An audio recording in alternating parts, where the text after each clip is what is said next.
What if your job in World War I was to drive a massive metal machine into enemy lines, knowing it could be your last move? This was the harsh reality for the first ever tank crews. By 1916, World War I had reached a point where traditional warfare strategies were no longer enough. Trench warfare had created a deadly stalemate on the battlefield. No one could break through the enemy lines, and both sides were at a standstill. The soldiers in the trenches were dying in massive numbers, and something needed to change. The solution came in the form of a new kind of vehicle, a tank. This was a massive, armored machine designed to move across no man's land, crush barbed wire, and smash through enemy defenses. But even with all its power and size, these early tanks were far from perfect.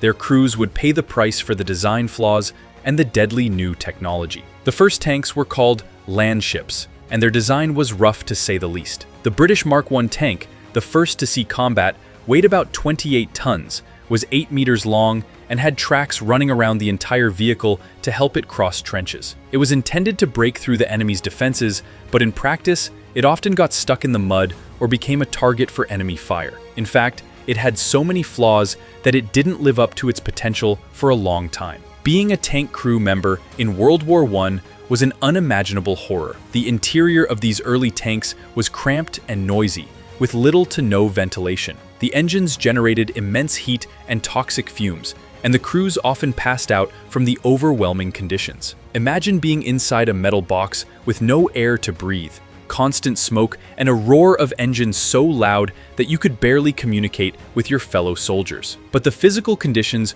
weren't the only danger. The tanks were designed to move across the battlefield, but with no real protection against artillery fire or machine guns. If the tank took a hit, the crew inside was sitting ducks. In some cases, the tanks would catch fire, and the soldiers inside had nowhere to go. Some crews were burned alive in their tanks, and special salvage units were created just to retrieve their bodies. The first time these tanks were used in combat was in the Battle of Flers-Courcelette in September 1916, during the Somme offensive. The tanks were rushed into the battlefield with little testing and inexperienced crews. Of the 32 tanks sent out, most broke down or got stuck, and only a few made it through to punch holes in the enemy's defenses. The tanks were slow, clunky, and prone to mechanical failure, and the idea that they could change the course of the war was still far from reality. Despite their flaws, the tanks did have some impact. When the enemy soldiers saw these enormous metal machines charging at them,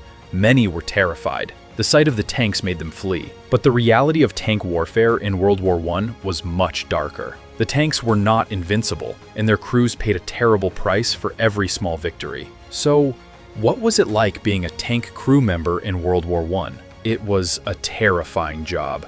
These men were tasked with operating one of the most dangerous and unreliable pieces of technology ever created, and yet they did it with courage and resilience. The crew inside each tank consisted of 8 men, each with a specific role, yet they worked together as a team to navigate the battlefield. But despite their teamwork, survival was rare. The tanks often broke down or got stuck, leaving the crew exposed to enemy fire. And even if they did manage to stay operational, there was always the risk of being hit by artillery or machine gun fire. The crews never knew if they would make it out alive. Many did not. If that blew your mind like a tank engine, hit like and subscribe. We've got more untold chaos coming. As the war dragged on, tank crews in World War I faced even more intense challenges. With the technology still in its infancy, every battle was a gamble. Tanks were massive, but they were anything but indestructible. While they had armor to protect against small arms fire, they were vulnerable to larger artillery,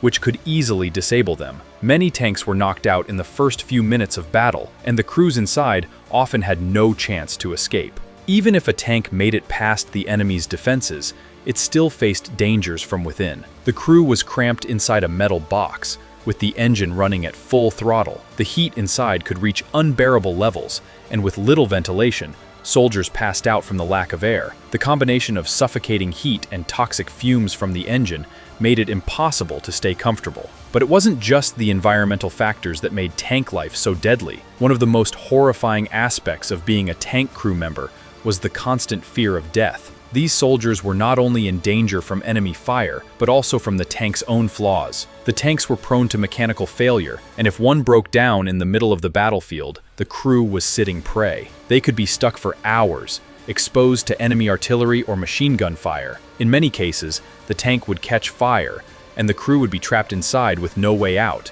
This was a brutal way to die, burning alive in the very machine that was meant to protect you. The crew members who managed to survive these deadly conditions were often left with deep psychological scars. The constant stress of being under attack, the fear of death at every moment, and the trauma of seeing their fellow soldiers die in front of them took a heavy toll. These men were often haunted by their experiences, even long after the war ended. The harsh reality of tank warfare was not just in the battles, but also in the mechanical failures. The British Mark I tanks were revolutionary in concept, but suffered from a series of issues. They were slow, with top speeds of just 3 to 4 miles per hour, and their engines were prone to overheating. As a result, many tanks didn't make it through their missions. In fact, the British Army reported that around 30% of the tanks deployed in battle would break down or get stuck due to mechanical failure. The battlefield of World War I wasn't kind to tanks either. The ground was often littered with shell craters, barbed wire, and mud, all of which posed serious obstacles for early tank models. The tracks were designed to cross trenches,